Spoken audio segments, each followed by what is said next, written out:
나는 수련원이나 신학교에 들어간 뒤보다는 그 전에 훨씬 기도를 잘했던 사제나 수도자를 수없이 보았습니다. 수련원에 들어오기 전에는 아주 단순한 마음으로 기도했습니다. 필요한 모든 것들에 대해서 하느님께 복되신 동정 마리아께 호소했습니다. 시험을 잘 보게 해달라고, 건강하게 해달라고, 사업에 성공하게 해달라고. 이제 우리는 그러한 시시하고 사소한 일들에는 관심이 없으며 그동안 많이 컸고 하느님에 대한 많은 똑똑한 주장들에 대해서 배웠습니다. 하느님은 스스로 돕는 자를 돕는다든지 우리는 하느님의 의지를 바꿀 수 없다든지 하는 것들을 말이지요. 그리하여 기적에 대한 기대를 버렸습니다.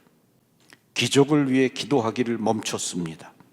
그리고 우리의 삶에 하느님께서 개입하시는 일은 점점 적어졌습니다. 이와 더불어 복잡한 기도 방법들을 얻어들었습니다. 깊이 성찰하는 법을 배웠습니다.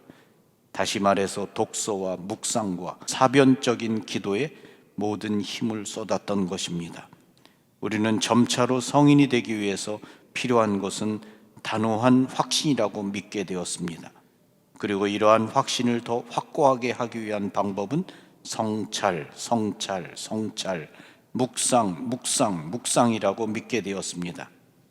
하지만 성인이 되기 위해서 확신보다 수천 배나 더 필요한 것은 힘과 영적인 능력과 용기와 꾸준함이며, 이러한 것들을 위해서는 청하고 또 청하고 또 청하며 기도하고 또 기도하고 또 기도해야 합니다.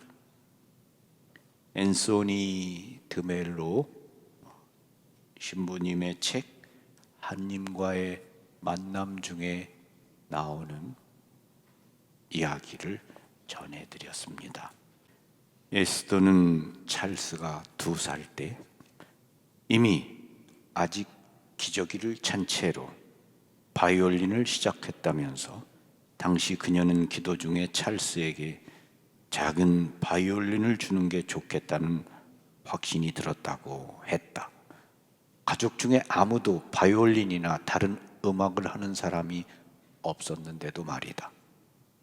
찰스는 놀이울 안에 바이올린이 없으면 울음을 터뜨렸지만 에스더는 아들이 장차 어떻게 자랄지 짐작하지 못했다. 그 뒤 찰스는 만 6살에 이미 찰스턴 청소년 현악 오케스트라 단원이 되었고 14살에 청소년 관현악단의 콘서트 마스터 제1 바이올린 수석 연주자가 되었다. 내 공방에 왔던 시기 찰스는 하루에 5시간씩 바이올린을 연습하고 작곡을 겸하고 있었다. 나는 찰스의 바이올린을 보고는 어떻게 이런 놀라운 바이올린을 만났느냐고 물었다. 그것은 그 자체로 사연이 있었고 그 역시 듣는 믿음과 관계가 있었다. 2년 전쯤 이제 찰스의 악기를 4분의 3 사이즈에서 풀 사이즈로 바꿔줄 시점이 도래했을 때 가족은 찰스 수준에 맞는 풀 사이즈 바이올린을 살 만한 금전적 여유가 없었다. 여기까지 이야기한 다음 에스더는 그래서 찰스가 그걸 기도 목록에 올렸어요 라고 했는데 그 순간 그 말이 커다란 북소리처럼 내 귓가에 울렸다. 아주 단순한 문장이었지만 내게는 우리가 얼마나 기대 없이 사는지를 고발하는 듯 했기 때문이다. 찰스가 새로운 바이올린이 필요하다는 사안을 기도 목록에 올린 지 일주일쯤 지난 어느 날 에스더는 평소와 달리 집에서 아침을 먹는 대신 2 자녀와 함께 가까운 팬케이크 하우스에 가고 싶은 마음이 들었다. 그래서 그들은 팬케이크 하우스에 갔고 그곳에서 아침을 먹으며 옆 테이블에 앉은 처음 보는 2 여인과 이야기를 나누게 되었다. 활발한 대화가 이어졌고 그 와중에 아이들 이야기도 하게 되었다. 찰스가 바이올린을 연주한다고 하자 둘 중 더 젊어 보이는 여인이 자신의 할아버지도 바이올리니스트였다면서 단도직입적으로 혹시 찰스에게 새로운 바이올린이 필요하지 않느냐고 묻는 것이 아닌가. 에스더는 약간 당황해서 그렇지 않아도 지금 적절한 풀사이즈 바이올린을 구하고 있다고 했다. 그러자 그 여인은 자신에게 바이올린 5대가 있는데 5대 모두 팬케이크 하우스 앞에 세워놓은 차에 트렁크에 실려 있다며 바로 그 바이올린들 때문에 먼 길을 여행하고 있다고 했다. 그녀의 할아버지는 뉴욕에서 바이올리니스트로 활동하며 5대의 바이올린을 보유했는데 이제 뉴욕 집을 정리하는 중이라고, 바이올린은 그냥 택배로 보내기에는 너무 귀중한 물건이라 직접 뉴욕에 가서 악기를 싣고 다시 플로리다로 돌아가는 길이라고 했다. 밤새 달려왔고 이른 아침에 우연히 웨스트 버지니아의 이 작은 마을을 통과하게 되었다. 지나가다가 팬케이크 하우스를 보고는 좀 쉬면서 아침을 먹고 갈까 하고 즉흥적으로 들어왔는데 에스더 가족들을 만난 것이었다. 이야기를 요약하자면 이렇다. 찰스는 가까운 교회로 가서 그분들에게 바이올린을 연주해 보였고 그 두 여인은 찰스의 연주에 너무 감동한 나머지 트렁크를 열어서 5대의 바이올린 중 가장 좋은 바이올린을 그에게 안겨주었다. 이것이 앞에서 말한 1807년 요제프 클로츠가 제작한 것으로 $20,000 이하로는 아예 살 수가 없는 바이올린이다. 그들은 찰스에게 자, 이제 내 바이올린이란다 라면서 할아버지도 틀림없이 기뻐할 거라고 말하고는 차에 올랐다. 찰스는 어떻게 자신에게 이러한 일이 일어났는지 신기할 따름이었다. 찰스는 그렇게 자신의 바이올린을 만났고 그로부터 2년 뒤 나는 공방에서 그 바이올린 소리를 들을 수 있었다. 찰스가 그걸 기도 목록에 올렸어요. 에스더와 찰스와의 만남은 너무나 인상 깊어서 그냥 헤어지기가 섭섭했다. 그래서 나는 함께 기도를 하고 가지 않겠느냐고 물었고 에스더는 흔쾌히 동의했다. 지그프리드와 내가 먼저 기도를 한 뒤 에스더는 힘있는 기도로 나와 내 일과 가정을 예수의 이름으로 축복해 주었다. 기도를 마친 뒤 에스더는 뭔가 미진해 보인 표정으로 잠시 생각하더니 아들에게 내 손을 위해 특별히 기도해 주지 않겠느냐고 물었다. 그러자 그때까지는 말수가 적은 편이던 찰스가 기도를 시작했는데 16살짜리가 그렇게 기도하는 것은 전에 본 적이 없을 정도로 기도를 잘했다.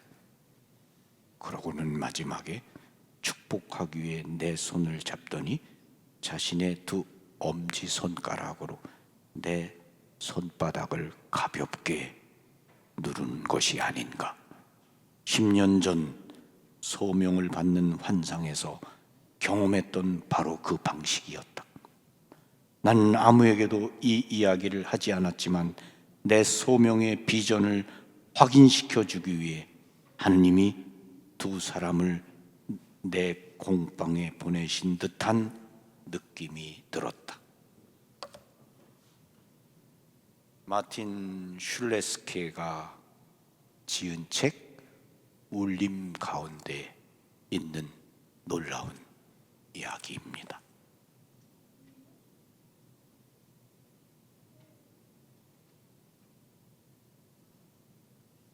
이제 우리는 시시하고 사소한 기도에는 관심이 없습니다.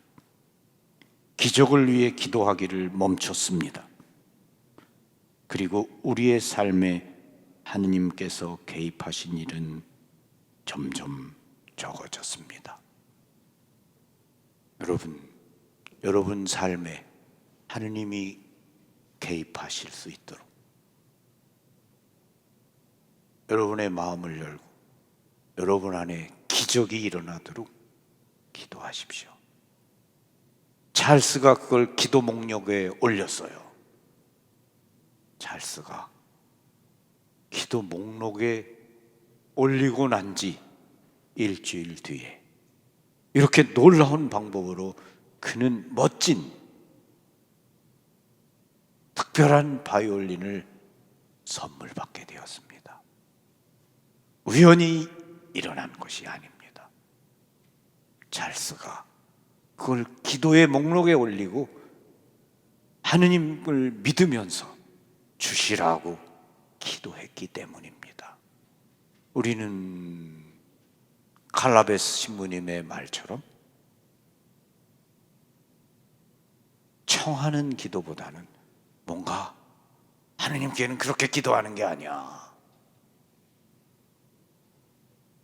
그러면서 점점 더 머리로는 기도를 바치면서 마음으로, 가슴으로 확신을 가지고 하느님께 매달리면서 주시라고 청하고 단순하게 기도하고 있지 않는 것 같습니다. 우리는 단순하게 우리 삶에 필요한 모든 것들을 믿음으로 신뢰심을 가지고 하느님께 말씀드리고 청해야 하겠습니다.